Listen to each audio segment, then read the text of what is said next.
إذا كان الإنسان ينبت حيا بواسطة الماء، فلماذا لا ينبت الموتى من القبور بسبب الأمطار؟ ولماذا لا ينبت من غرقوا في البحار والأنهار والآبار؟ قال رسول الله صلى الله عليه وسلم: ما بين النفختين 40. قالوا: يا أبا هريرة، 40 يوما؟ قال: أبيت. قالوا: 40 شهرا؟ قال: أبيت.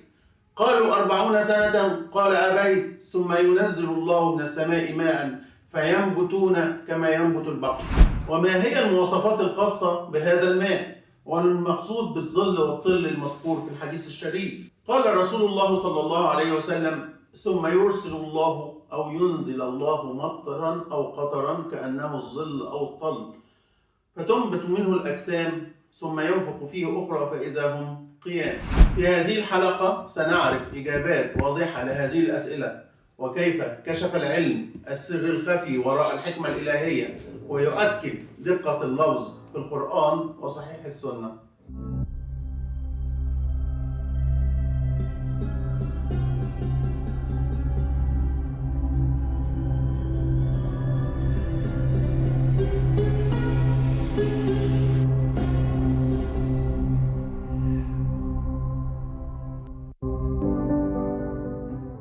الحقيقة العلمية بتقول إن التوتر السطحي للمية 73 داين. يعني إيه؟ يعني الجزيئات بتاعت المية أو ذرات المية بتبقى متماسكة مع بعضها، وعشان تدخل جوه جدار الخلية لازم القوة الشد أو التوتر السطحي ما بين الخلايا ده يقل. عشان يقل لازم قوة الترابط ده ينزل من 73 داين إلى 45 داين. البروتينات اللي موجودة على سطح جدار الخلية هي اللي بتقوم بعملية التخفيض دي. الخلايا الميتة مش هتقدر تقوم بالعملية دي طبعا، وبالتالي المية مش هتقدر تخترق الجدار بتاعها حتى لو فضلت منقوعة في المية دي لفترة طويلة. في ثلاثينيات القرن الماضي الدكتور أليكس كوريل حصل على جائزة نوبل. السبب انه قدر يحافظ على خلية من قلب فرخة حية لمدة 37 سنة. السر في انه حافظ عليها لمدة 37 سنة حية انه خفض التوتر السطحي لسطح المية اللي جوه كل خلية من خلايا الفرخة دي. الرسول عليه الصلاة والسلام قال ان يوم البعث ربنا هينزل مطر. المطر ده ليه خصائص معينة، هيخلي الانسان ينبت من الارض كما ينبت النبات. ازاي اللي هننبت كالنبات؟ في مادة في المطر دي ده اسمها تريهالوز، هو ده السر في الإنبات بعد جفاف فترة طويلة جدا.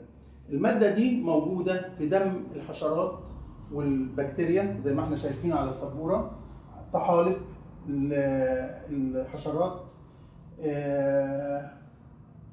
حتى الفطريات موجود فيها، الخميرة موجود فيها، لكن مش موجودة في الثدييات اللي هو زي الإنسان. ليه موجودة في الحشرات؟ لأن زي ما احنا قلنا جون كرو جاب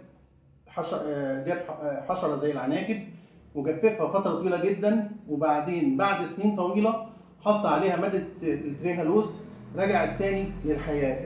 السر في ده هو إن وجود مادة تريهالوز في دم الحشرات، لكن موجود الجلوكوز في دم البشر.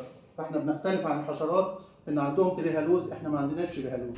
من اللي فات نقدر نفهم إن الماء اللي احنا هننبت من الأرض عن طريقه له مواصفات خاصة، هو زي ما وصف الرسول الكريم في الحديث الشريف لما قال عليه الصلاة والسلام إنه كالظل أو كالطل، والعلماء فسروه بأنه كمني الرجال. إذا دي مية لها مواصفات خاصة وعناصر خاصة بتخلي عملية الإنبات سهلة وقادر إنه يخترق عجب الزنب. نقدر نقول كمان أنه ماء بالتخصيص، يعني كل واحد من العباد ليه المية الخاصة بيه اللي هتقدر تخترق خلاياه.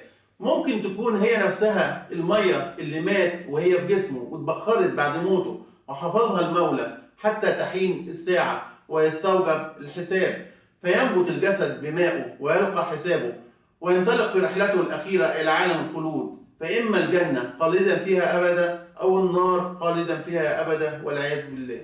وقل رب زدني علما. كده خلصت حلقة النهاردة، أتمنى تكون المعلومة وصلت بسهولة وإفادة عشان نستكمل سويا في الحلقات اللي جاية الإعجاز العلمي في القرآن الكريم وصحيح السنة. هكون سعيد بتلقي كل آرائكم واقتراحاتكم وأسئلتكم في التعليقات تحت الفيديو او في رسائل على صفحه البرنامج ان شاء الله اقدر ارد عليها كلها في الحلقات اللي جايه. والسلام عليكم ورحمه الله وبركاته.